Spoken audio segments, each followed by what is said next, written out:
CPM এর meeting বলতো কিনা, কিন্তু আজকের তারিখে সেটা প্রমাণিত। অদ্ভুত। আমরা 2023 ইলেকশনে কি দেখলাম? কংগ্রেসের পার্টি অফিস থেকে সিপিএম এর ফ্ল্যাগ বেরোয়, আর সিপিএম এর পার্টি অফিস থেকে কংগ্রেসের ফ্ল্যাগ বেরোয়। অদ্ভুত। আমি বিধানসভায় এখানে মাননীয় আমাদের স্পিকার মহোদয় আছেন, আমি ওনাদের উদ্দেশ্যে প্রশ্ন করেছিলাম, আপনারা উপরে গিয়ে কি জবাব দেবেন? যাদেরকে খুন করেছে, ধর্ষণ করেছে, অগ্নিসংযোগ করেছে, ত্রিপুরা থেকে তাড়িয়ে দিয়েছে, আমরা সবসময় দেখতাম যখনই কোনো ইলেকশনে হোক, সেটা ত্রিস্তরীয় পঞ্চায়েতে হোক, মিউনিসিপ্যালিটি হোক, লোকসভায় হোক, বিধানসভায় হোক, সাইরেনের আওয়াজ আমরা শুনতাম, অগ্নিসংযোগের এইসব তো আমরা দেখতাম।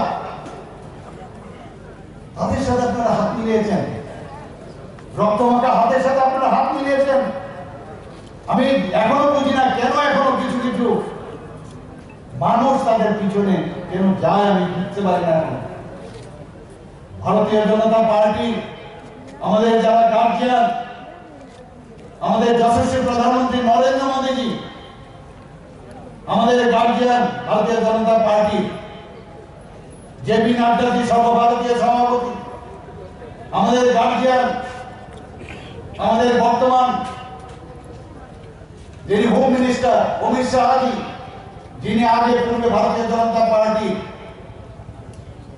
সর্বভারতীয় সভাপতি ছিলেন, 2018 আমাদের মুক্তি দিয়েছেন ওনারা।